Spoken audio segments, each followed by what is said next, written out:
Good evening. I call to order this Sustainability Commission meeting for the City of Indio, Monday, January 27th. It's 5:30 p.m. Sarah, would you please do a roll call? Yes, I would like to read into the record, though, that Commissioner Gerardo Jimenez is no longer a commissioner, and instead I'll be reading the new commissioner, Sandra Verdugo. Chair Chris? Present. Vice Chair Getka? Present. Commissioner Verdugo? Present. Commissioner Liu? Present. Commissioner Jimenez? Absent. All right, we'll now do the Pledge of Allegiance, please.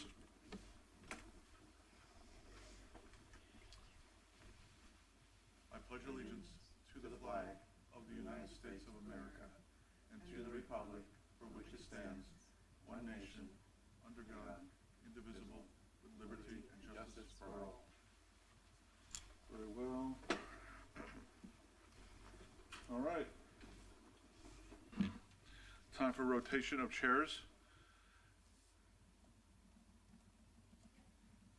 If you'll call for a 5-minute recess, I'll change the nameplates and we'll get started. Very well. We're going to take a 5-minute recess and go back in session.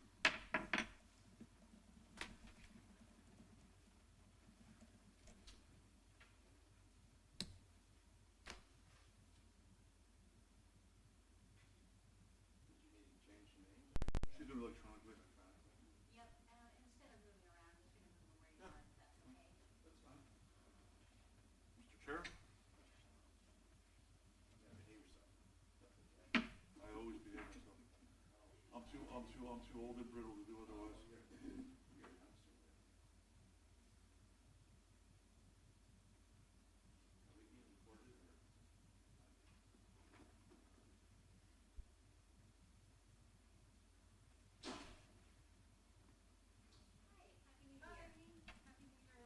Good evening. Good, you? Good.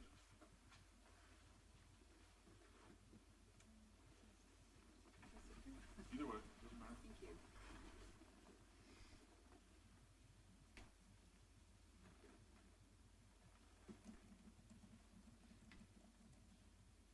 Sarah, do you have a packet for me?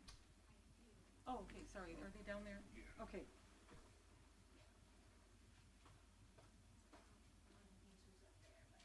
I'm sorry, Commissioner Verdugo, what was your first name? Sandra. Sandra. Thank you.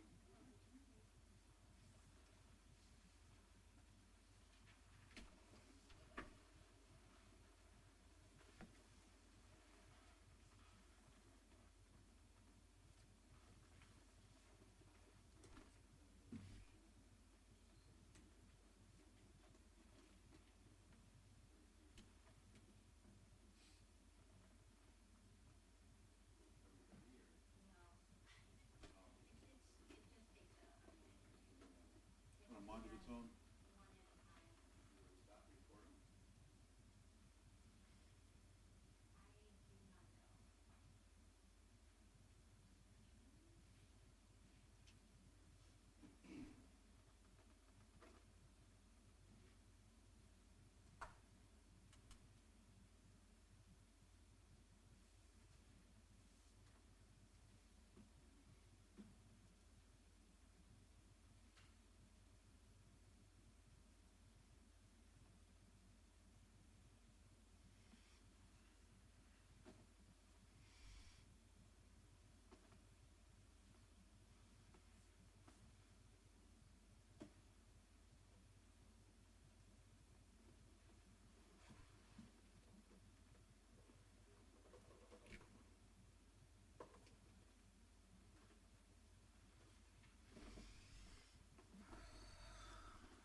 Chair. It's Oh. just, he just handed it out for us to see. We'll call the meeting back in session. We'll take the roll call. Chair Gitka, Present? Vice Chair Liu, Present? Commissioner Jimenez, Present. Commissioner Verdugo, Present. Commissioner Chris. Present.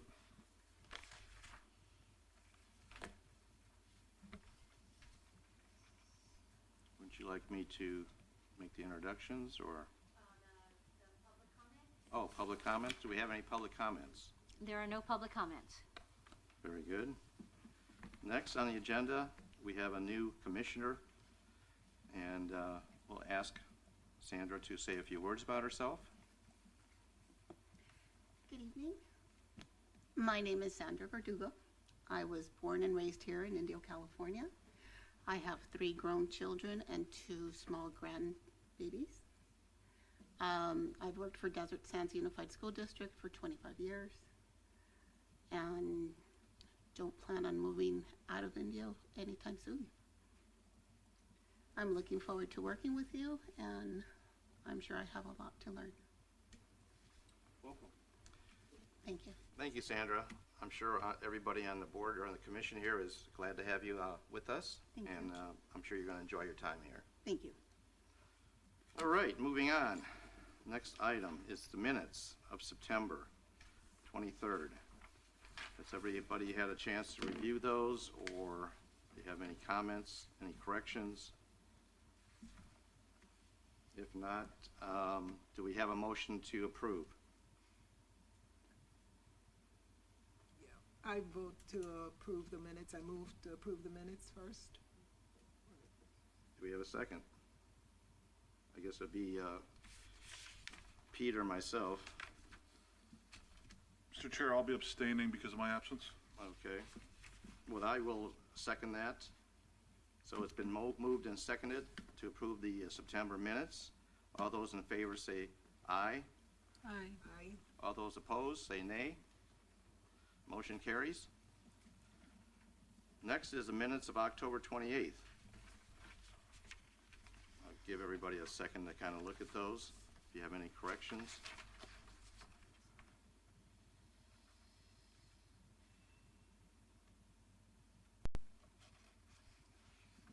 Would anybody like to make a motion? Motion to approve.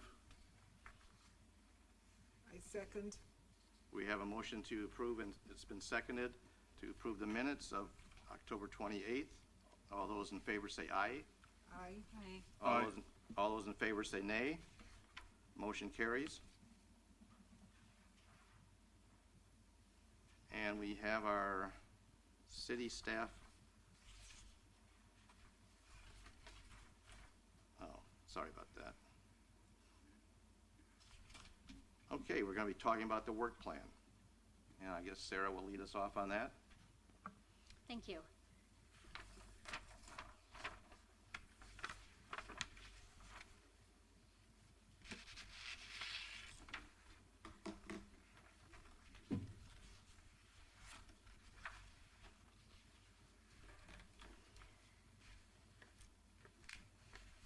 Okay, thank you. First of all, we talked about a possible study session, and a big part of going to the city council for this study session would be to get feedback on this sustainability plan.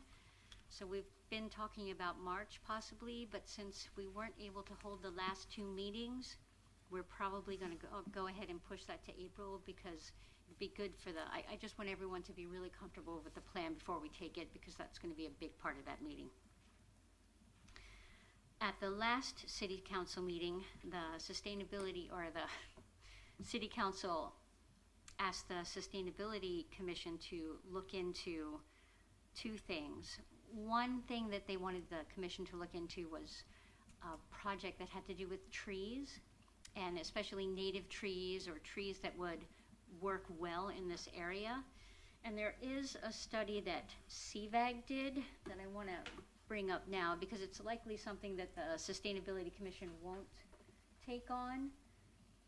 And that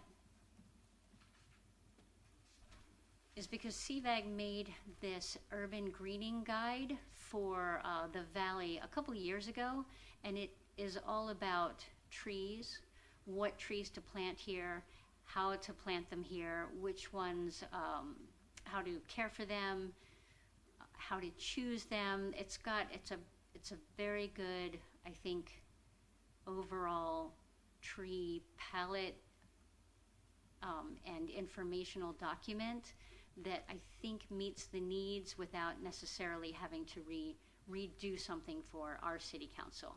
It talks about the benefits, and then it talks about, at the very end, it gives a tree palette that's good for this area, and it indicates not only how to take care of it and maintain it, where to plant it, things like that, but also indicates whether they are native trees.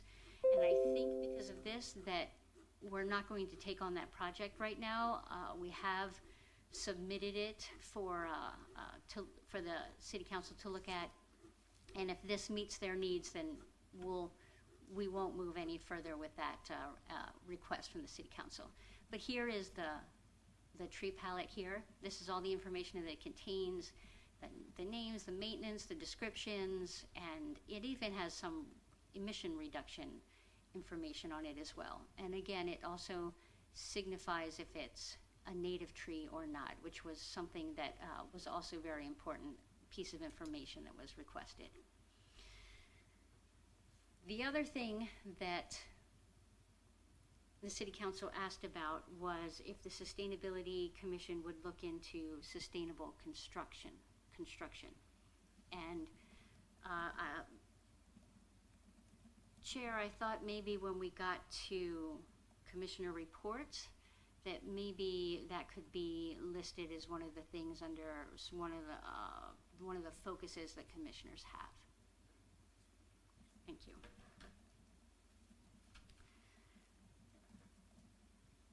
Okay, on to the changes in the plan, or the updates.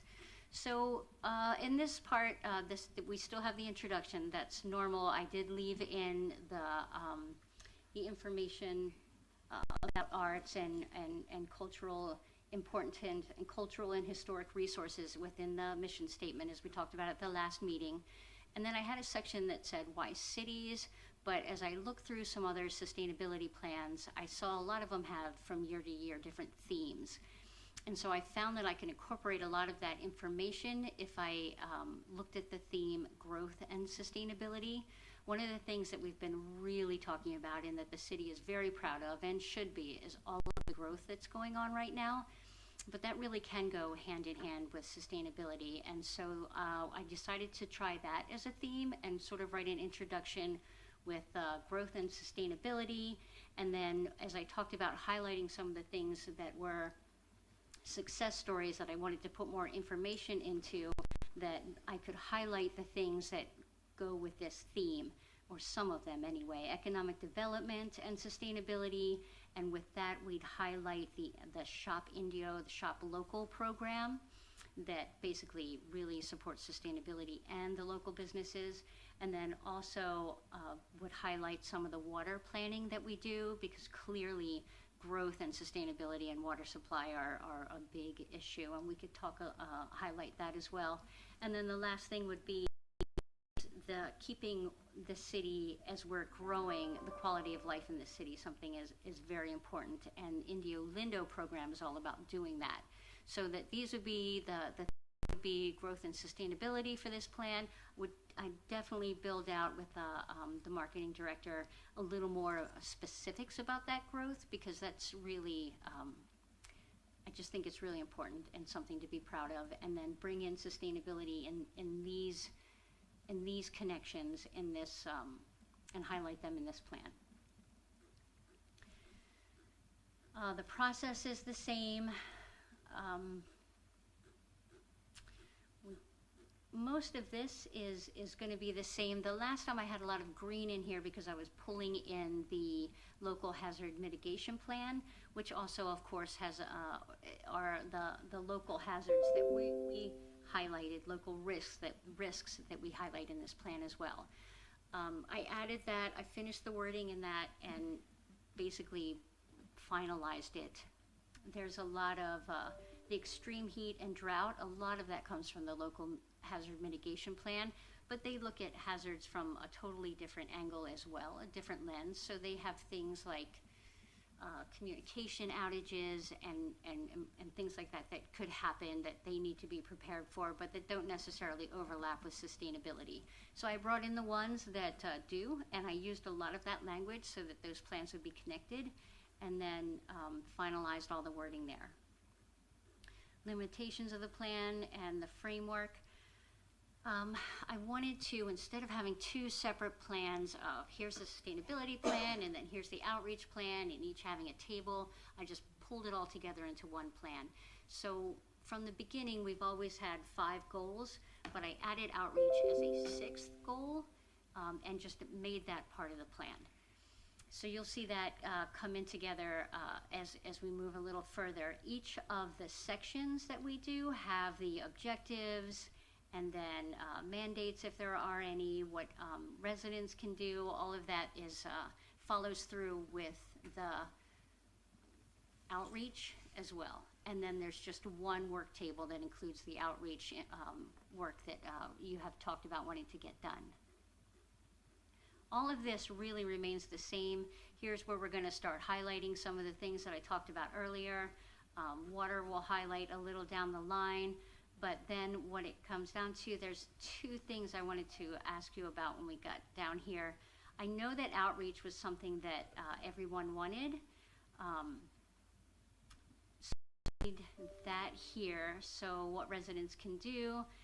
The future Indio is here. If we keep it in the plan as a goal, then we're able to keep the possible projects and we don't lose track of those. I know that's something that you brought up, Vice Chair Liu, and I wanted to make sure that we still had that in the plan so that as we get further down the road and we look at new projects that we want to do, that everything is still there and we don't lose anything. There was, however, if I recall correctly, resiliency and mitigation was something that we wanted to bring into the plan as well. And I don't have that at the beginning because this is where I got to the point where I wasn't sure how to bring this in.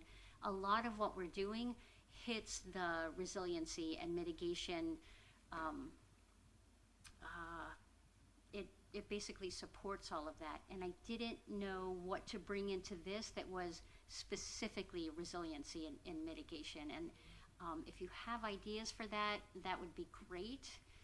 If not, then I'm not sure whether this should stay as a goal, but ultimately it is up to all of you. So if you feel like what we already have down here for what we're doing for all of our other goals, sustainable environment and land use, water conservation, and resource planning, waste, all of those things, then I will need some feedback on what you want me to do with that section. So that would be feedback for resiliency and mitigation, specific objectives and possible projects I have a question. outside of what we already have. I'm sorry. I have a question on mitigation. Would that involve, because of fire hazards we've obviously been seeing in Southern California, Los Angeles, and that whole situation, as far as dried brush, any fire fuel that's around certain areas, whether it's parks or golf courses, would that fall under mitigation, or is that would that be a different type category? That, I think, would fall squarely under mitigation, and it isn't something that we have anywhere else in this plan. Okay, because I live on a golf course right now, and there's a lot of dead brush, and we're getting complaints. I'm on the safety committee for my HOA, so we're getting complaints from citizens about a lot of dead brush. That is a lot of fire fuel, which maybe should be taken out and decreased. So something like that, perhaps we can maybe look at with the city. I'm not sure who in the city looks at brush clearance or things of that sort.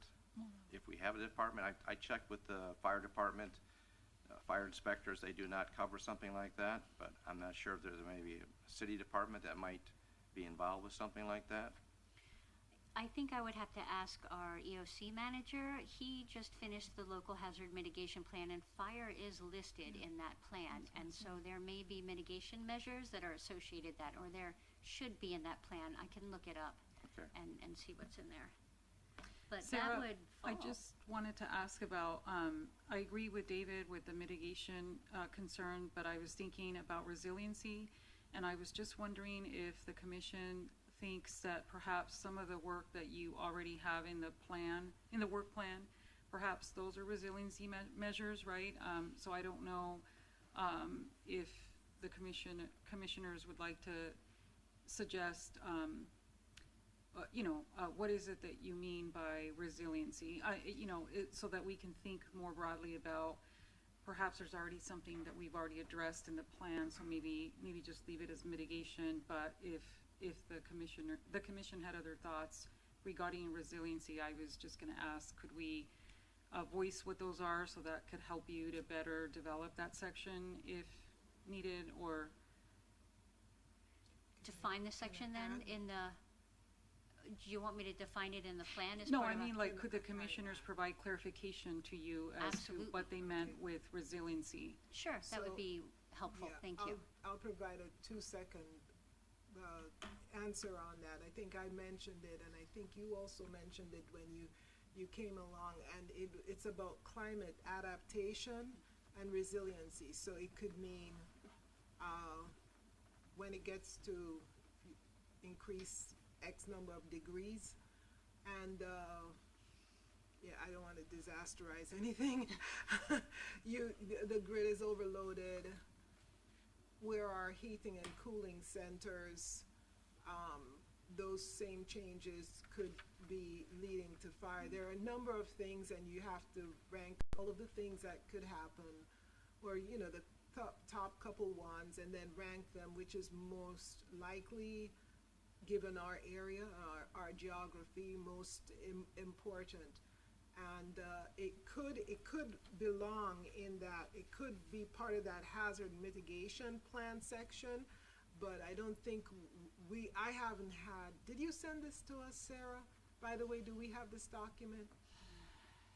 I might not have sent it out. Yeah, so I don't have it since that, but that's what was meant by it, is a climate adaptation and resiliency plan. So it could mean either providing electrical power if the grid goes down. Do we have backup? Do we have generators? It could be fire mitigation. It could be cooling centers.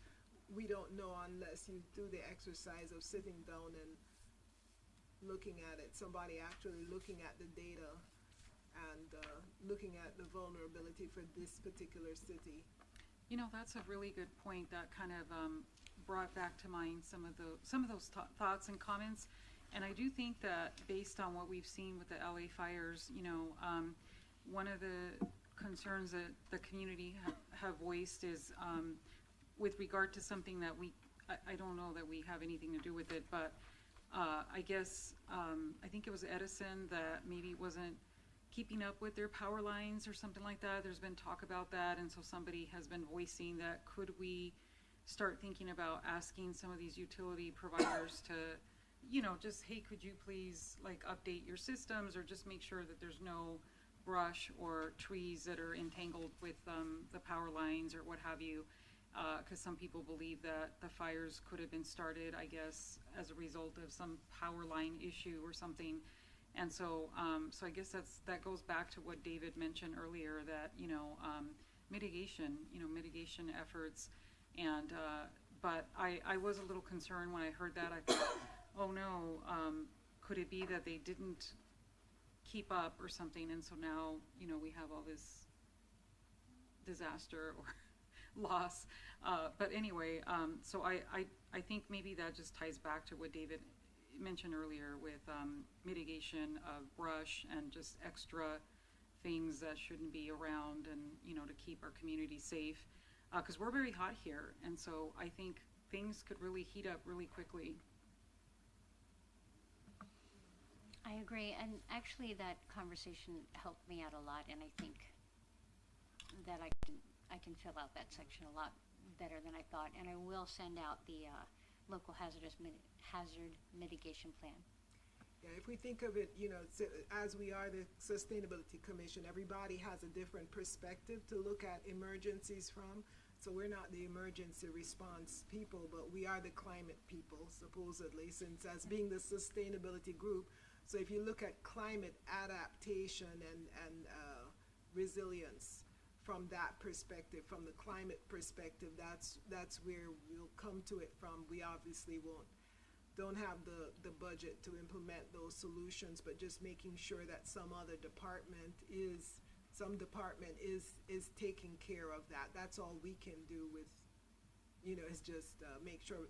One other question, the CVAG climate report, I think I saw a little bit of that, or maybe an outline or something. Is that going to have anything in it on mitigation or adaptation? Yeah, I believe it should. We haven't had a meeting on that for a couple months, so I don't Okay. have any good updates on that yet. They've been asking for information that I'm working on getting them, and that should, as that moves forward, I think we have a meeting this month. I'll have a little more information on how What is that's. the exact title of it again? Do you recall? It's a regional comprehensive climate action plan. Okay, so it may or may not, I'm not sure. The title doesn't say anything about vulnerability or resilience, so I guess we'll have to wait and see. Yeah, we'll wait and see, because I think the draft I saw did not have those items in it, because I had to review it saw it? for the city of Coachella as well. Okay. And so I didn't see that in there, but not to say that they wouldn't add, additional work, right? Because they're still, like Sarah mentioned, still kind of working on all that, and it's not final yet. So maybe perhaps next time Sarah can come back with some info or some update. Sounds great, thank you. I have a question on this plan. A couple meetings ago, I think it was probably back in September, we had talked about getting input or having a working session with our city council. Did anything come from that at all? That discussion, or is there any interest for any input from city council members? Before we do the study session, Yeah. I don't think we have that planned at all. That's basically, though, what we will talk to the city council about. We'll have this, it'll be polished, but at that point, they'll be able to give us some input, direction, things like that. I mean, we can always change it to whatever they would like to see, but we should have something that's fairly far enough along to be well presented to them. Okay, great. Sarah, are you ready have you reached the end of this? Because I have a couple of questions. One but more I'll let thing, I you- just wanted yes. to go back to, so I updated the calendar. And so this is the new work plan, or the work table in general. This is what we're working on now. These are all the projects. They're not necessarily all of ours, but, the beautification program is in there, and water conservation efforts, the CVAG, Comprehensive Climate Action Plan, and all of the things that we're doing. The only table that I will add, I want to make sure that we have a table of things that we have completed so we can show progress. So I'll add that to the plan as well. And that will be, that's pretty much the end of it. That's where we are now. Sarah, I was just going to suggest, going back to this work plan table, I was thinking, maybe like the table that you have at the farmer's market or whatever, instead of like, because I was thinking you have the Urban Youth Conservation Corps here in the city of Indio with the Southern California Mountains Foundation, and they do assist with tree planting efforts and also healthy soils composting. And so I was thinking maybe I always find tables that, because even I'm guilty of that at the city, right? Like I feel like I put stuff out, but then it's not useful. But what if you did have something that was useful, like the composting educational component, just to kind of encourage people to keep their, produce out of landfills, right? Like anything that could be composted, and so maybe there's a demonstration, you know, they can demonstrate what Healthy Soils is all about and how to compost and all this good stuff. Because I think, did you say that you distributed like composting bins or something to the residents? I thought maybe the city had. And so anyway, so I was just gonna say like how to help people use those bins, because they really, really help bring down GHG emissions in landfills if you could just encourage people to throw those clippings in a composting bin, and then it gets picked up, or they get, you know, it gets treated so that people can use it as a fertilizer, or just Healthy Soils, right? Composting efforts. And so I was thinking maybe a table like that would be really, really helpful and relieve you of manning it, and have them instead be there with that presence and educating children and adults alike. And I think children would love that, you know, to see that interaction, that you can throw little eggshells and, you know, orange peels and, you know, that sort of thing into the bin, you know. I think that would be perfect for Food Truck Fridays. Okay. Yeah, let me add that. I have it as needed right now because we really did want to rethink what we wanted at that Sure. table and make it, like you said, really something that people can use and would help. So that's perfect. Okay. I think that would really help. I have a couple of questions, but I'll let the other folks who haven't said anything, any of the other commissioners? So Sarah, the composting bins that we got, I don't know, that you had, I don't know, 6-8 months ago, do you recall where those were given out? Yeah. Those were given out from City Hall, so From you had city- to actually come they and had to get come and get one. it. Yeah. Okay. Yeah. I have nothing to add at this time. And our newest commissioner. So, Sarah, if you don't mind pulling it up,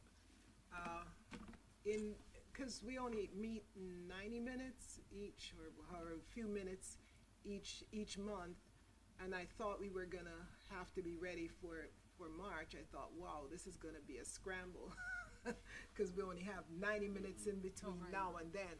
Now Sarah has given us another 90 minutes, but I will ask Sarah to mail this out afterwards. But what I did is I put together, if you want to pull up the working meeting one, if you have that up. What I did is I put together some, like a draft agenda for us, unless Sarah wants to put together something different, for what is it, this working meeting, or whatever we're calling it, that we're to have with The study session? The study joint- session, The thank joint you. study session The with the joint council? study session. What exactly are we going to ask them? So to me, it seemed to be, I drafted some points. I'll send that to you for your review in between now and I guess next month. And yes, and so this is just thank you, Sarah. This is just a suggestion. You don't have to do this at all. And then next month when we come back, we can decide what exactly are our questions. So if you go down one, please. This is just a draft. Go down. And then we talk to them about, well, our objectives, why we're there. Actually, you know, to tell the core truth, every time that I hear our leaders in the city council and the mayor and all of that speak, even when Commissioner Getka and I were at the appreciation for the city event that we went to, and I've heard them at other things, they don't really seem to have a good grasp of what we're doing. And even the gentleman who called in, a couple of us weren't here, people don't know what we're doing. To me, that's my grasp of it. So one suggestion I made was that we make this, what we're doing, publicly available, which would take money, of course. I don't know if we have funds for that, if the city has funds. City of Riverside has a pretty good sustainability page. You can go on there and they have a story map and different things. You can sort of see what they're doing.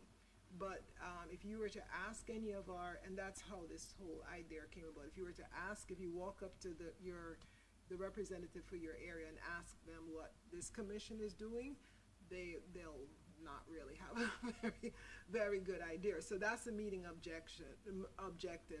And then the goals and results for 2025, I guess Sarah would go over with them the plan that she just reviewed with us, however, so they kind of have a sense to begin with. We're not starting with a blank page. And then ask them to identify our biggest needs and give them some worksheets or something like that. We can always change it, but if you don't mind flipping down, Sarah. So yeah, that was just my 2 cents worth of why brainstorming is the number 2. So you can go on. I just said that in just regular language without the PowerPoint. You can go on, and then the overview, and we're really focused on sustainability, funding, outreach. Keep going. So the input, the worksheets we could give them are a blank page, and then also these questions. So these are the questions. If you don't mind editing these to say, what do you think? Because we all cannot just last 20 questions. So, if you just, how do we kick off the conversation? They might, throw out our questions and have their own, but these are the ones I came up with. What are their, what are their key projects for 2025? What are their key issues? Like Sarah just told us some today, which I had not heard about before. Are there any top priorities? How does the city council think we can accelerate progress? How do they have any ideas on funding? And how can we continue to keep them updated so that when they're giving a presentation or giving a speech, how do we keep the flow of information going between us and the city council?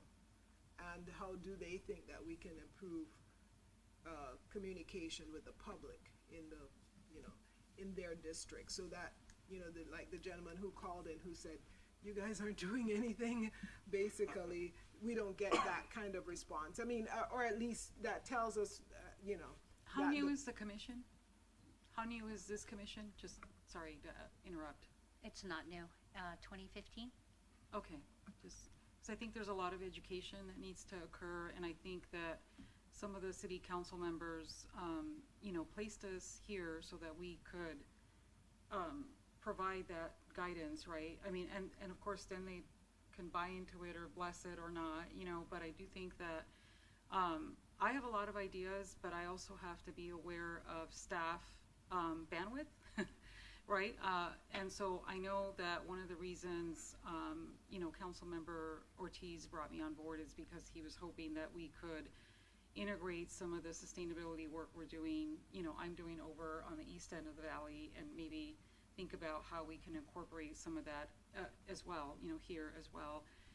And so I think we definitely have ideas, and we can definitely discuss them. I can, list some of my thoughts or what have you, but I think, I believe that we do need to do a whole lot of education, and obviously education takes a little bit of investment, because I do think that our community is grappling with, they don't understand what recycling is, or even composting, or what are GHG emissions, and why should we care about, waste, and even saving electricity, conserving our water, switching out turf for, desert scape or what have you. And I think kind of slowly tackling all of those, concepts that need to be explored further, because I feel the composting one is a pretty big one, I would think. It's why the state implemented SB 1383, because they perceive that to be one of the biggest, contributors to GHG emissions in our air. And so I always think about that every day of my life that I'm cooking in my kitchen. I'm like, where's my composting bin? Oh man, because I keep wanting to buy the one that does the work for you, so that it breaks it down, and then when you're done, you just dump it out there, And anyway, and so I think, education, I think, is key, and some of that community outreach, but I think in meaningful ways that people can actually see themselves contributing to the change in their community. If they can't see themselves making those changes, then I think it's really difficult for people to buy into these initiatives, you know, because it really takes the community as well. It's not just us up here or the council, it's also inspiring your community to actually make a difference and do these things, you know. So I think these are very good brainstorming questions, and yeah, I think you know, we can edit this a little bit more, but I think these are a great start. So thank you, Commissioner, for putting this together, you know, because it really kind of helps provide a little bit of guidance and, you know, some way forward, so we're not all over the place. And so thank you.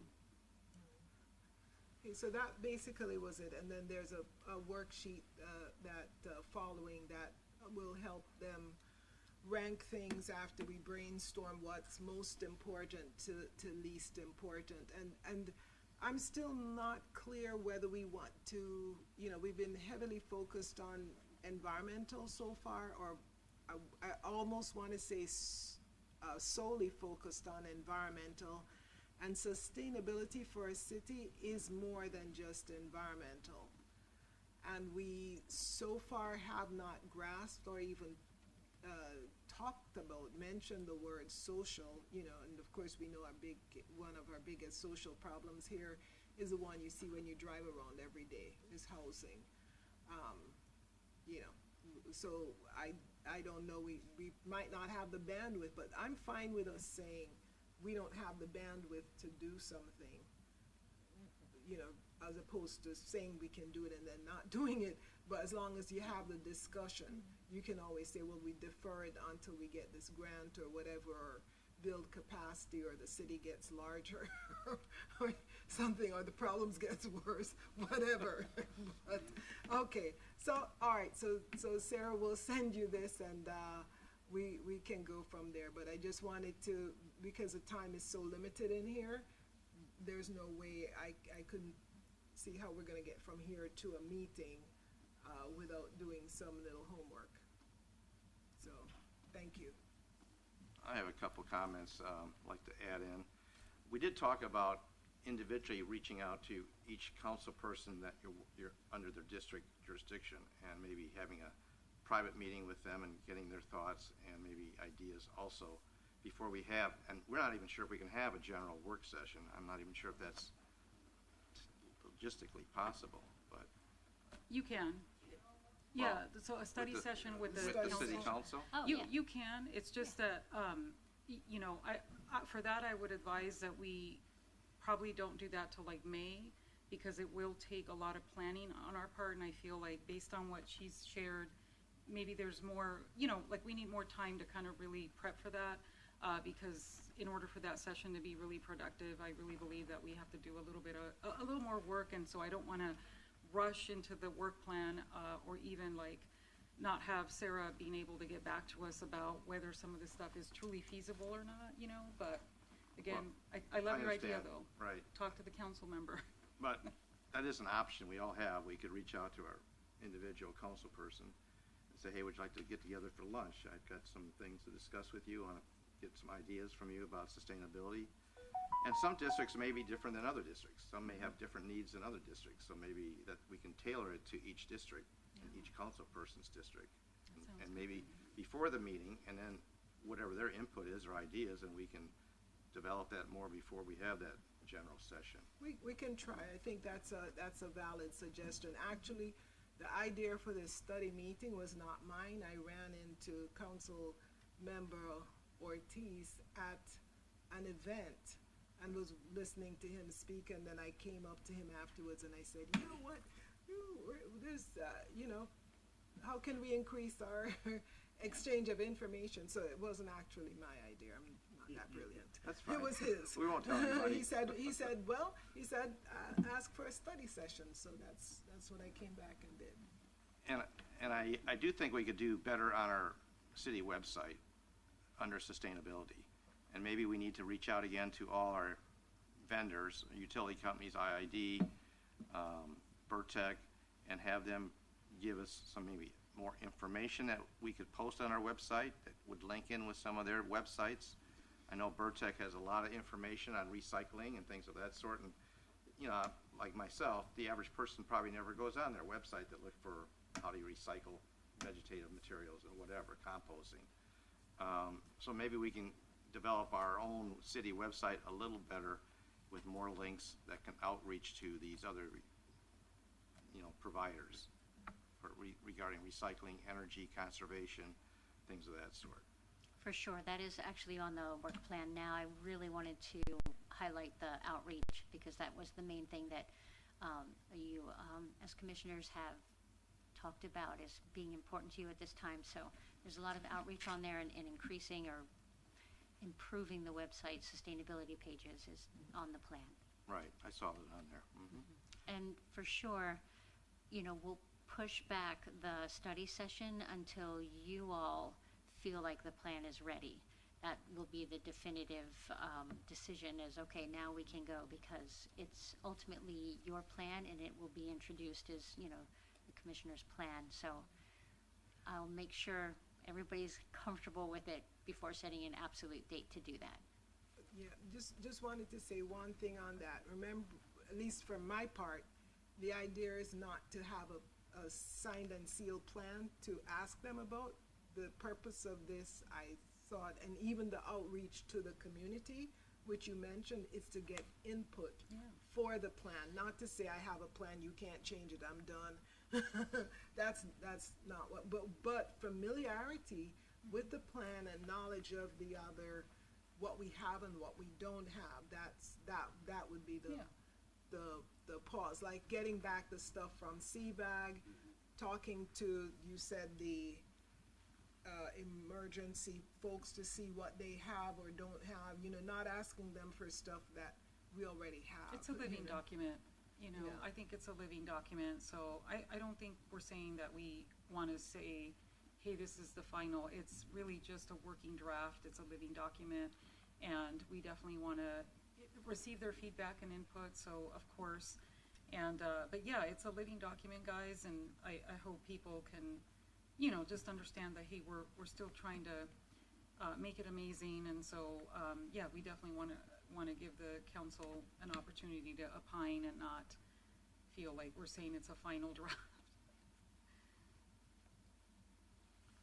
Okay, I think we covered that pretty well. Anything else on this, Sarah? No, I don't have anything else.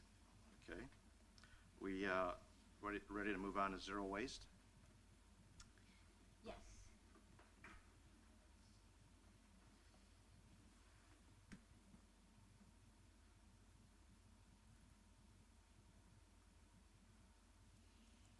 Okay, the first update is for our zero waste program, and I have a meeting with SBM, the consultants, once a week on Thursdays. At this point, we have this basic outreach approved. This is a lot, so the marketing director is going to kind of work her magic and get this out there in smaller versions, or versions that will get attention, and then make a place on the website where they can go and get all of this information. You can see that the time and date is still highlighted, but we did finalize that to March 3rd and March 4th. So on March 3rd, SBM will be out here, and we'll do at least 2 in-person meetings here in the City Council chambers. We'll invite some business members. Anybody who will get this information and is interested can come and listen to that. There'll be more than one consultant, and their goal is to say, hey, if you're interested in any of this, we can come back to your facility right now, today or tomorrow. Do you have time just to do a walkthrough?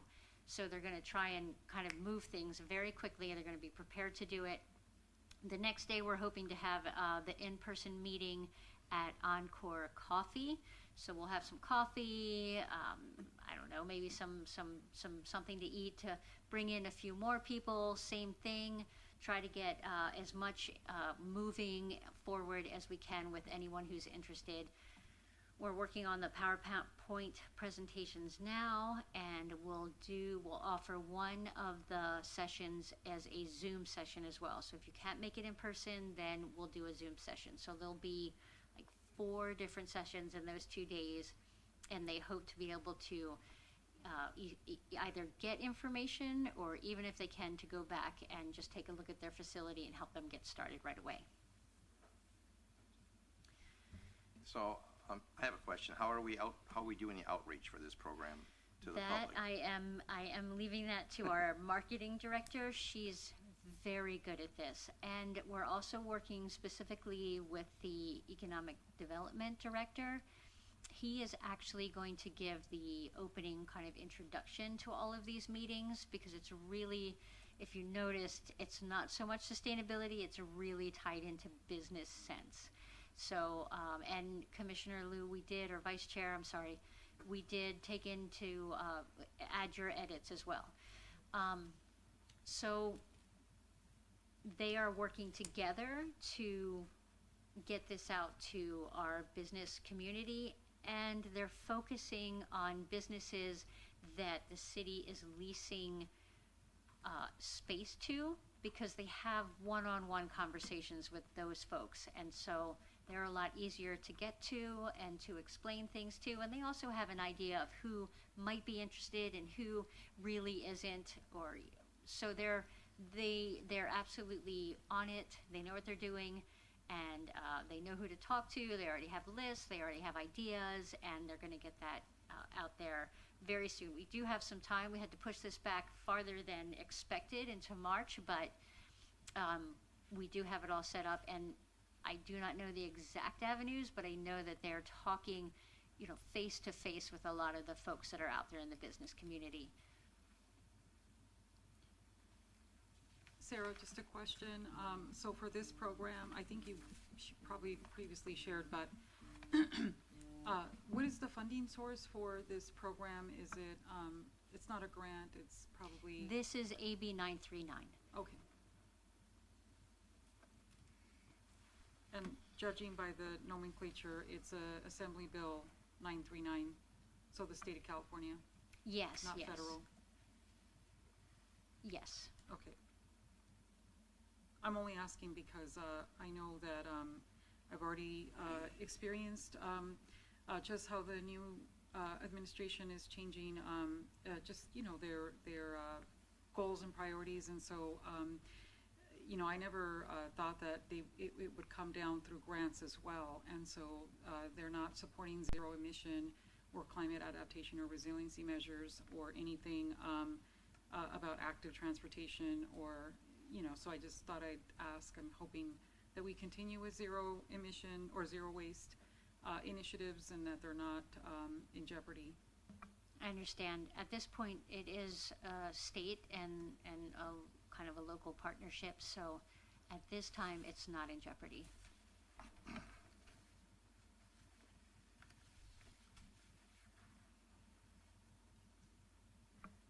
Okay, Energy efficiency and conservation block grant.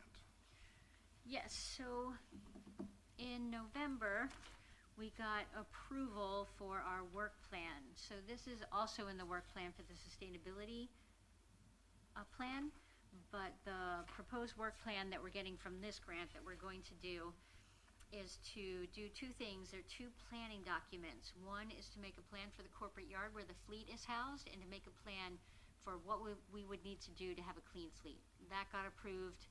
They've been asking for a lot of information about our fleet and fuel usage and energy usage. We're working on getting that to them now, and then we'll have another meeting with them once they have that information, and they'll come out here to the corporate yard and assess the area and give us a plan to move forward with a clean fleet when we're ready to do that. The second thing is a community charging planning, community charging plan ultimately. So they'll look at a lot more than we are able to as far as traffic motion, populations, things like that, to really give us an idea and a plan of, when you put in community chargers, these are really good areas to put them in. This is why, and this is what we expect, and they're gonna make a plan like that. So the next time that we have an opportunity for a grant, we have more of an idea of where to put them, because we've always struggled with where do we put them, and how do we really make a case for that, especially in a competitive grant. And this plan will help us do that. So that is underway. Sarah, is this EECBG grant, did the City of Indio receive an allocation under the EECBG, and then who did they assign as the technical advisor or the technical group that is providing the, just the approval and also the, because basically they're approving 2 items, and I was just curious if the City of Indio received like an allocation. It's from the Department of Energy, and they're ultimately the ones who approved it, but we're working with the National Renewable Energy Lab, NREL. Those are the folks that I work directly with to get the information and to make these and get the plans going. This was an allocation. It was an allocation that we had to submit. There was either a technical grant, or I think you could actually do a different kind the of other maybe type, implementation. Yeah. I remember. And so we did the technical, because obviously this would lay the foundation. The planning grants is Yes. what they're mostly are. Oh, great. I'm so glad Does that that you were able answer your to. question? Yeah, I'm just so glad that you were able to secure that, and, because it is a lot of work, and I think this is really good work to make the the fleet cleaner, and also, the community charging, plan, that will identify, like, where does it make the most sense to place that. That's very important. Thank you. So just to clarify, and this is a very basic question, the grant is already approved, or is there a March application for this grant or something like that? What is, I'm probably missing a step or two here. This grant is already approved. They approved Okay. a certain amount, an allocation, Yes. and then we created a work plan. And even Okay. though we had the allocation and that was all approved, and for sure, the work plan was approved afterwards. Okay, got it. So, yeah. Okay. So do they have to award the money yet to come, or has it already been awarded to us? It is already awarded to us, So- and yeah, Okay. So we don't have to worry about anything changing? you know, I Hopefully wouldn't not. say that. Okay, gotcha. Yeah, this is definitely federal funding, Yes, right? right. Yeah. Yep. Okay. Yeah, I don't think so, right? I mean, I think, it would benefit Tesla, right? And, because it's a good thing to have Teslas Sorry. or electric Oh, sorry. vehicles, zero emission. gosh. So, All right, so we're gonna move on to the last thing, which is the custom comic book. And so I have submitted my first comments on this, but ultimately, I absolutely love how it's coming along right now. What's really nice about it is it has the customization to Indio, and this area is unbelievable. So I'm really happy with it. There's just a few small things, like that's an old logo, it's gotta go. I told him. But basically, it's them chasing the litter bug through Indio. And again, this customization is, I absolutely adore it. They find the litter bug, and it is us. Right? And they make a connection here. I'm trying to work with them to try and keep this connection, because obviously the storm drains in Indio don't run to the ocean, but this is a really good connection. I think that makes a good point. So we're working on that part of it. It's a lot. Bird-Tech wants the men taken off the conveyor belt because that's not safe. Men and not kids, huh? But they finally catch the litter bug, and it's them. And then it talks a little bit about, what you can do, not using single use. And there's a lot of pickup litter, and I asked them to change that to, join a litter cleanup. I don't really like asking kids to pick up litter. I don't think it's a good idea. But, joining a Indio Lindo volunteer kind of thing, and being are part those of chains that. you're wearing, like, is that fake, or what does it say, Eco what? Eco Hero. He Eco is Hero? Okay. also These are also the people who come to the schools. I don't know, sometimes That is creative.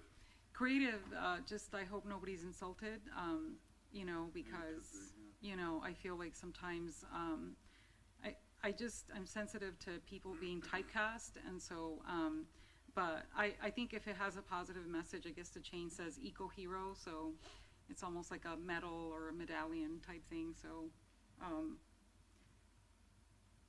think that'll be okay. And so the demographic age group then for this would be, what would you say? They go below, it's not middle school, just, what's the cutoff before middle school?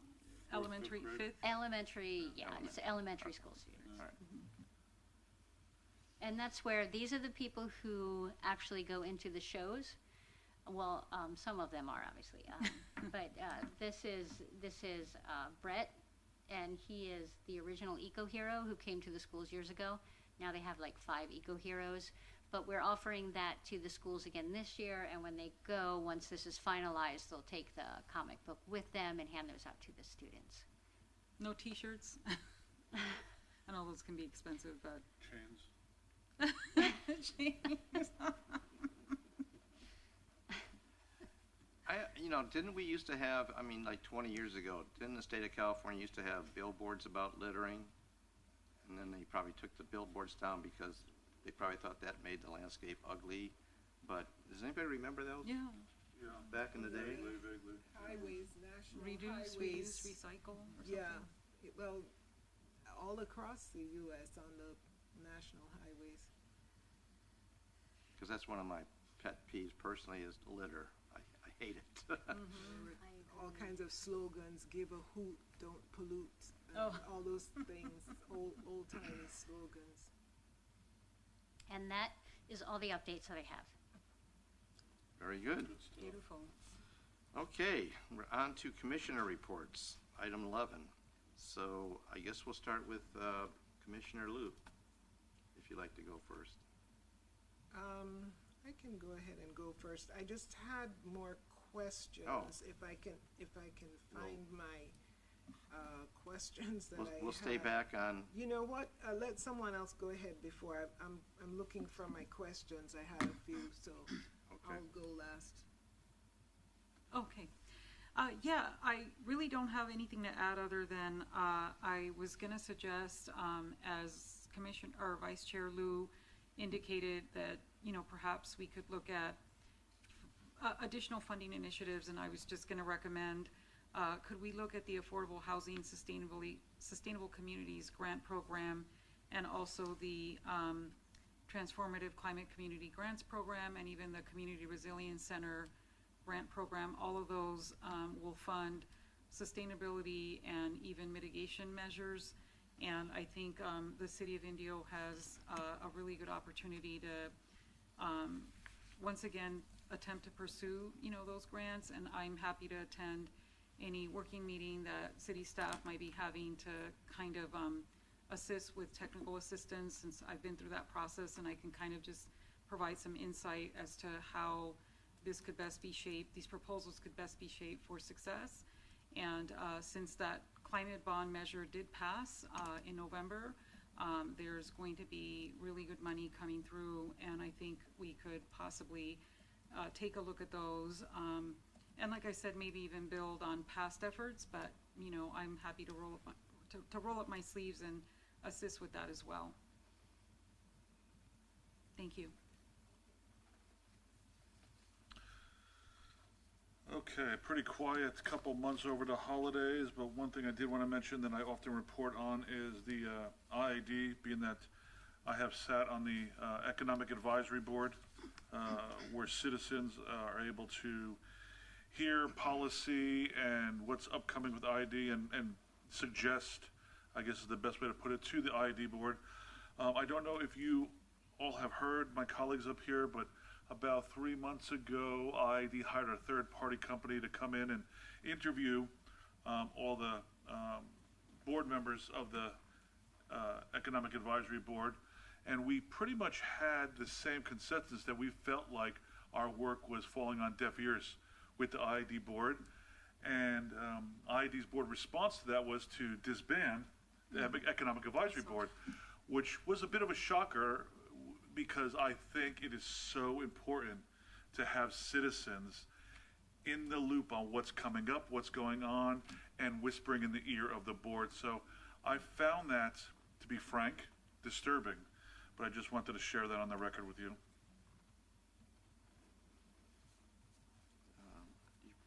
Do you have anything, or you want me to just go ahead? All right, because you're new.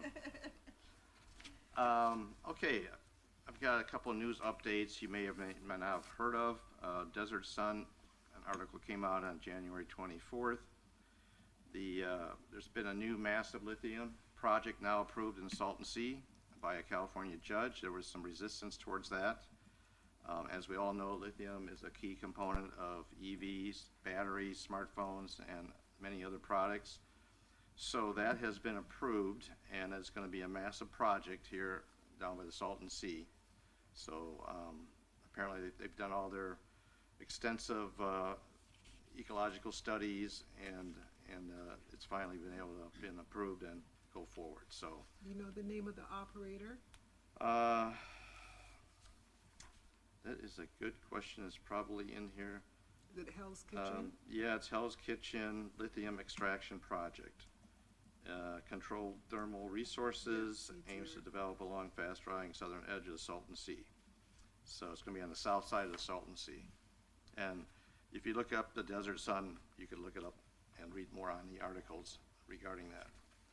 So that's one update I came across over the recent holidays and months. And then I found this on the Coachella Valley Water District, and I think Sarah had forwarded this out to everybody in a PDF format.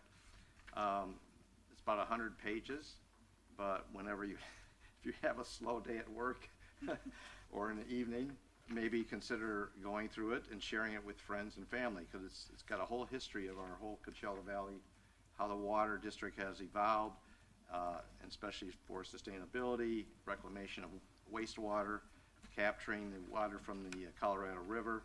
So it's a very educational, informative article, and they actually sell those for like $30 a copy. So you can get that on a PDF form online also. So that's interesting information. And then some more breaking news. This was posted by CVWD on January 14th. They secured $39 million in grant money for plant expansion for the blending of recycled and canal water for irrigation. And this is going to be expanding the thermal wastewater treatment plant. And they're into phase 1, and that's going to be a multi-year project. And this is going to take recycled wastewater from the treatment plant and then combine it with canal water. And then they're going to be able to basically then use that for irrigation for golf courses, park areas, whatever. So again, this is a big push right now in the valley from all the different water companies and reclamation companies, and so that's good news for them. $39 million is not chump change. And then this is another article from Coachella Valley Water District. Basically, this is a project for what they call phase 7 for their plant number 7 for non-potable water improvement. And this is actually affects Indio. It's going to be at the south of Avenue 38 along Madison Street. And this is going to be a improvement to the existing treatment plant and the existing pump station, which I'll talk about in a few minutes later. But right now they're in phase 1, and they have 2 phases planned on this. And again, there's a lot of information. They are also partnering with the Valley Sanitary District and the City of Indio. Indio Water Authority also have a plan for facility 2 for this type of reclamation project. So a lot of things going on with that, because as we all know, water is a scarce resource here in the desert, and they're making inroads on helping collect it and maintain it. instead of taking water out of our aquifer, which runs throughout the whole valley. Okay, next I have a little PowerPoint or a PDF. So in my spare time, I took a couple tours. Coachella Valley Water District offers 3 tours a year, different parts of their infrastructure. This one was on domestic water and stormwater protection. It's open to the public. Typically they can take about 26 people in their tour bus. This particular day we had, on November 7th, we had about 18 people. And if you try to sign up for these on their website, a lot of times they'll say sold out. But don't always feel that they're going to be sold out, because a lot of people will just be no-shows. So if nothing else, if you want to if you miss the specific tour date, you might want to show up if you have the time at their facility, and maybe they'll have space for you on the tour bus to go along. I typically find that is a frequent occurrence at these tours. They usually have, several no-shows, so they have space then for more people. This one is about a 4.5-hour tour around La Quinta. You get a little goodie bag, kind of like this. You get some tchotchkes, you get some pens, and you get a little water bottle, stuff like that. And the other thing you can pick up there, which I thought was pretty nice, you can get this online too in a PDF version, but they have this nice edition of Vegetation, Desert-Friendly Landscaping, Coachella Valley. This is really a nice publication. This is about, 143 pages. It has shrubs, trees, water-efficient irrigation methods, all kinds of good stuff in here. So they do have hard copies at their main office. You can drop by and pick one up, or you can just download the PDF from their website. And we had 4 of their staff that go along with us on the tour. So the first stop we had was well site 5718. It's one of 93 wells in the valley. Basically, if you look at that diagram in the middle, they will pull up water from the aquifer. It's about 1,000 feet down. It goes through a screening process. They're able to pump it up into the pump house, and then they pump it out to the water treatment plant. So, and then from there, after the water is treated to be potable, then they will transfer that water and pump it up into the reservoir tanks. And these are 2 in La Quinta Cove. So if anybody is familiar with the La Quinta Cove area, you'll see 2 of these big, large water tanks up on the hill up there. They do paint them a natural tan coloration that as far as it can be seen from the roadside. Now, they don't always go down to the bottom of the tanks. It saves them on money and paint, but they try to make it blend in with the natural environment, which is kind of cool. And then the other part of the tour, the other stop, we go up to the Bear Creek Retention Basin, and basically this is at the end of the cove area, the community, and this is on basically the south side, and this is where they capture runoff and rainwater from rainstorms, snow melt, whatever. And these are just holding basins until they have room down below that they can pump this down and let it flow down into their other areas where they can capture it and use it for recyclable water. And the other part of the tour is the Whitewater River Stormwater Channel. I'm sure we've all seen this. It runs for about 50 miles down to the Coachella and down to the Salton Sea. But this picture on the left is basically, that's Washington Boulevard's bridge.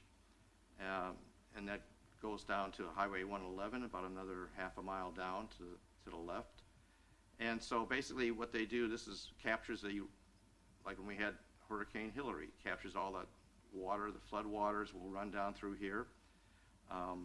And then also a lot of that water will have a chance to percolate down through the soil. And that's why you see the whole bottom areas of this canal, or this stormwater channel, is able to absorb water, and that water can make its way down into the aquifer. But the other water can try to be captured and then go into the other canals further down the line.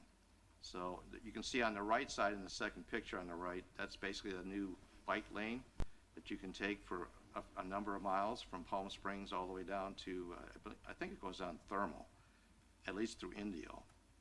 So it's kind of cool for bikers who want to do that, or you can walk and hike along on there. You'll see on that first picture, oops, I go back. on the first picture to the left, you'll see in the distance a tanker truck. They actually have to, in the summer months, because it's just a dirt surface, it gets dry and dusty, they have to actually spread water, distribute water from tanker trucks to keep the dust down in that whole channel.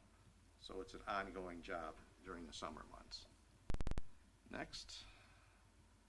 And this is just one of the tour flyers they give you, and just talks about where you're going to be going.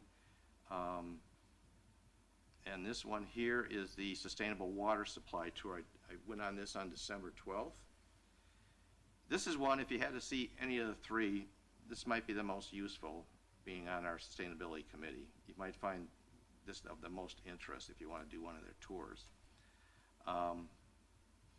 And what you're going to notice is that they have, Coachella Valley Water District has 5 of these water reclamation centers. And we do have one here in Indio. It's called WRP 7. But basically, these are areas where they can pump water in from the canals, and also any rainwater that comes down from the mountains, snow melt, things of that sort. So they have a capacity to pump that water into these holding tanks, or these reservoirs. Basically what that does, next slide, when those ponds are full, that water will triculate down to the aquifer to 1,000 or more feet, and they try to keep these, it depends on how full they keep them during the course of the year. But we have the most increase on water needs obviously during the summer months, not now during the snowbird period, but during the summer months. They are adding some more of these facility ponds. You'll see that one to the right is an empty one. They just created that one. And this does help reclaim water. When they have extra water from the Colorado River, they'll pipe it down into here and hold it, so it can triculate down into the groundwater. We get Coachella Valley gets 99% of their groundwater from the aquifer, so it's very important to keep that maintained at the underground level. And then this was kind of interesting. Part of their tour, they have a research center they take you into at the reclamation center, and they'll take a microscope and they basically take a slide, take a sample, like a mil of the solution of basically it's the sludge water, the wastewater, and they'll put it on the slide, and you can see these different organisms that will break it down and digest it, and that's what they call digesting. And it's really cool. They kind of show the actual bacteria digesting some of these particles here. And then there's a number of activated sludge microorganisms. They have a nice chart on that. And then the water, the wastewater that's going into the waste plants is extracted. They extract the heavy solids from the sludge water, and then they load it up basically onto semi-trucks. And that you would think would make great fertilizer. Unfortunately, because it's not treated at that point, they have to actually haul the sludge off to Arizona, which is not cheap. So we're actually paying to haul sludge in the state of Arizona, which doesn't have as many regulations. I think in the future there are some reclamation plants that are trying to treat the sludge to make it more compatible, more friendly to the environment, not as toxic perhaps, and then they're going to try to use it for fertilizer and sell it in the Imperial Valley. They've got about 2 years, I understand, that they have to have a solution, because within 2 years they cannot any longer transport this sludge material to Arizona. So hopefully they can find a solution for that. The Mid-Valley Pump Station, this basically takes some of the canal water, it will pump it into through these huge pumps on the right, and then it will go to the plant where they will blend it, the canal water with the wastewater that's been treated, and then they will use that water to irrigate about 53 golf courses right now in the valley that are being irrigated with non-potable water. So the purpose of that is using some of the Colorado canal water that they have some excess of, and they can blend it with wastewater, so it reduces the amount of Colorado River water they have to use for the irrigation. Plus, using this type of reconditioned water instead of the normal potable water, it's about 1/3 of the price. So it's a large cost savings for everybody involved. and it's very environmentally friendly to the golf courses, the city parks, and things of that sort. Okay, and the next slide, there are some tour dates coming up here. Is that, oh, there you go, there it is. So these fill up fairly fast, so if anybody's interested, you might want to go online there, and you know, if you have time in a day, you can sign up for them. The one I haven't been to is the Canal and Agricultural one. I was signed up for January, but something came up, I had to postpone that. I know the March one is filled up already, but I'm just going to show up at the office and maybe they'll have some cancellations. I can go ahead and take that one. Okay, next slide. Okay, this is something that Coachella Valley Water District does every year. They call it the Water Counts Academy. And basically I have it 6 weeks. Actually, it's a 5-week course, so excuse my mistake on that. But I've actually signed up for that. It's about a 12-hour program. You go 1 week or 1 day a week for 2 hours. They provide lunch or dinner, however you want to term it. And you learn more about the conservations happening here in the valley, and all types of different things about sustainability. And it's just a nice program about water quality management and what they're doing here in the valley. So I'll be taking that at the UCR at Palm Desert. So I'll have my first course tomorrow night. And when I'm all done with the course, I'll just provide you all with a brief recap on that. And the last slide. This is from the CHIPS. I've got a new public service I'm doing now. You might recognize that person in the picture. This was a picture taken at the Heritage Palms Christmas Parade. And every year, the Indio Police and CHIPS participate in their parade to help with traffic control. They have the crossover.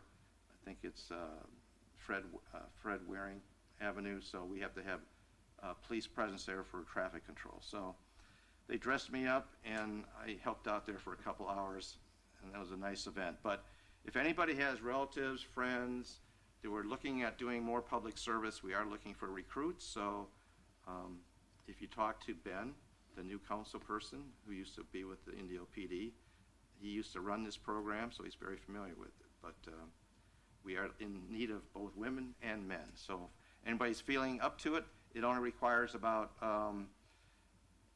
18 or 16 hours a month. You can delve up your service time however you want, but about 16 hours a month. It's not a big time commitment. You get to do a public service. You can't arrest anybody. You can't do car chases. So just if you're looking for something like that, we're not allowed to do that. And that's it for my presentation. Oh, I got one last thing. Sorry. This is a Water Conservation Summit and Expo for HOAs and board members. This is coming up March 27th on a Thursday from 9 a.m. to 8 or 3 p.m. So again, this is something if you're part of a HOA or you have a conservation group or a landscaping committee, that might be something they might be interested in attending. Because there are going to be some changes with turf irrigation or turf mandated by the state within the next 2 years for HOAs for non-decorative grass areas. So it's something you're going to have to be aware of. And I'm getting a horse, so that's it for me on that. Thank you for your time and attention. Okay. I just have one staff item. I just wanted to let you know that at the last meeting, you did ask me to talk to IWA about AB 1572, which is the no longer allowing irrigation of non-functional turf at certain places. And I did ask them, it is brand new, so they're just now looking into how that's going to affect them, and they will get back to us. Oh, great, great, great. All right, I guess that brings us to an end. You had some questions. Go ahead. Right. No, I actually have slide number 5, Sarah, if you could pull that up. I couldn't find my slide. I'm sure you forgot about it, but slide number 5. Our newest commissioner, I'm sorry, I forgot. Did you have anything? Are you going to take up one of the new items. We each have a area that we track.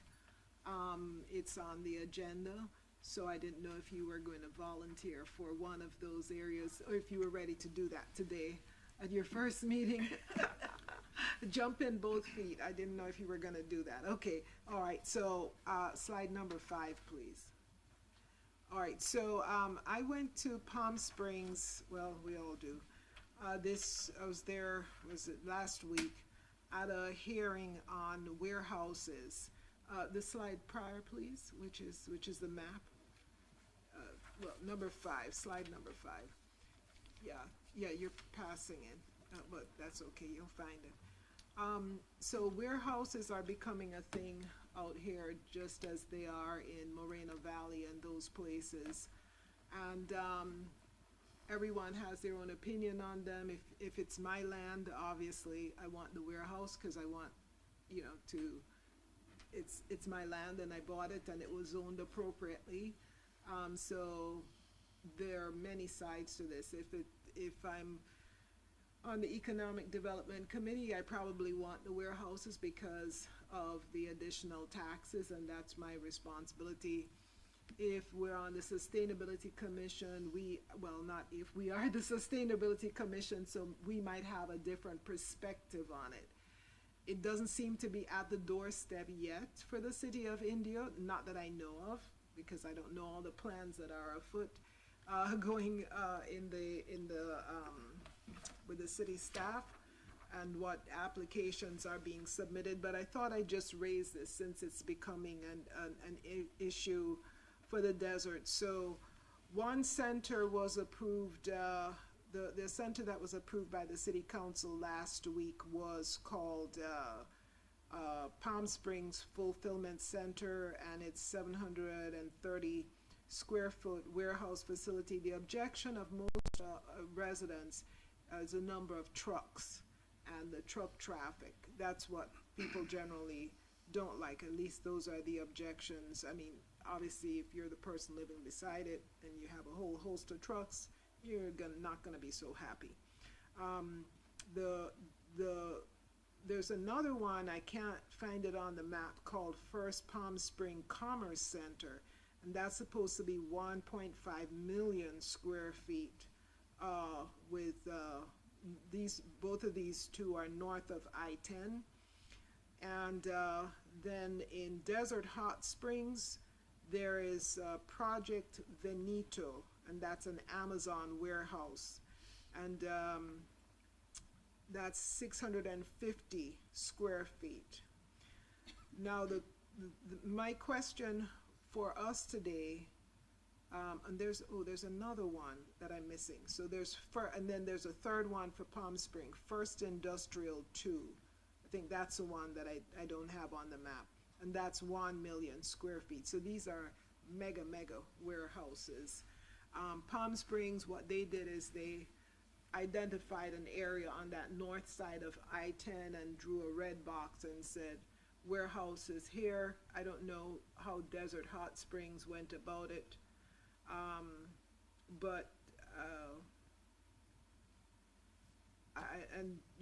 They might come our way and they might not. So I just wanted to bring this to the attention of the commission and see, just, I guess, stick a thought in your mind. The laws around it are getting a little bit better. There is a new bill that just was passed, last AB 98 in 2024. California enacted a law restricting the construction of new warehouses near sensitive areas, such as home schools, hospitals, and the law mandates that new expanded warehouses maintain a distance of 300 to 500 feet from neighboring property lines, depending on zoning. And it requires energy efficiency and other environmental mitigation impacts. And I guess the question, I have two questions or three. Number one, is this any of our business, or is this, just, do we say leave it to the Planning Commission? And then number two, the city of Indio has a regulation called Indio, what is it called? Unified Development Code that came up in October 2022, and it doesn't, to me, when I look at it, it doesn't really seem to address these mega million square foot warehouses. I don't know if they were even thought about at that time. So I guess my question to my fellow commissioners is this something that we leave to the planning department, or does anyone think we have anything at all to do with this? Well, I mean, I was going to say that one of the biggest impediments to bringing a large-scale warehouse to the eastern Coachella Valley, or if Indio's not classified as eastern Coachella Valley, but if you start at Indio and you go back, there's really a big, huge IID power issue. So they're not going to come to Indio or Coachella or but these warehouses are being built on the Edison grid, and Edison is willing to accommodate, obviously their needs, or maybe they already have the energy supply available. I do think that, this protection that came through in 2024, it was a pretty big one. There were actually many people who signed on against it for many reasons, and then there was people that signed for it, and and I think everybody has valid concerns, and I would imagine that they're probably not going to come to Indio anytime soon, but I think this is probably the work of just planning and community development, because whatever happens, some of these folk are going to make you sign a non-disclosure agreement anyway, so no one's going to know that this project is coming through. So I think because they're going to have non-disclosure agreements, like I don't think anybody's going to be aware, and but I do think that like we don't have anything to worry about right now per se, but I want to hear what the other commissioners have to say about, our place, because I do think that, things are changing very rapidly these days, and so I just know that they're probably not going to come, here yet. Do you have any comments? No, not really. Well, I have to give a couple comments. I moved from the Beaumont Banning area to Indio about 2.5 years ago. And because of, if anybody's ever been in Beaumont, it's a very limited infrastructure as far as roads. There's only like 4 major roads that cross over Highway 10. And they had a big battle up there about a warehouse coming in right behind, on Highland Avenue, behind Albertson's grocery store, and right across the street from Sun Lake's 55 Plus Senior Center. So that has been ongoing, but one thing they have to do, any of these cities, they have to go through all the environmental studies first. They've got to get approval from CEQA and what other organizations. The problem I see, and you can talk to anybody who lives in Moreno Valley, which is becoming, they even have a larger mega warehouse proposal for South Moreno Valley off the 215. The problem with when you have 1 or 2 that start coming out this way, it's going to bring more. You can guarantee that there'll be more. And there's already a proposal to have a warehouse here in Indio, north of I-10 Jefferson Street or Boulevard. Oh, really? I don't recall the size of it. It's not going to be a mega warehouse, but there is one that's on a proposal, and it also includes a new substation from IID. Now we need a new substation in North Indio, but and I don't know how far along it is, but I'm sure there's going to be some pushback from the senior communities up there, Shadow Hills. There's also another new senior community plan, I think, by Del Webb, which is going to be north of where that warehouse district is planned, and Highway 40, I think it's 42nd. So that, it's going to be coming, and there's pluses and minuses, but the truck traffic, the added pollution, and if they have any refrigerated warehouses where they have to have reefer trucks coming in, running their reefers, their air conditioning units refrigeration units for 24/7 while they're loading, waiting to unload or load. That can be a health hazard, environmental health hazard. So it's going to be, we're going to be challenged with it. It's coming.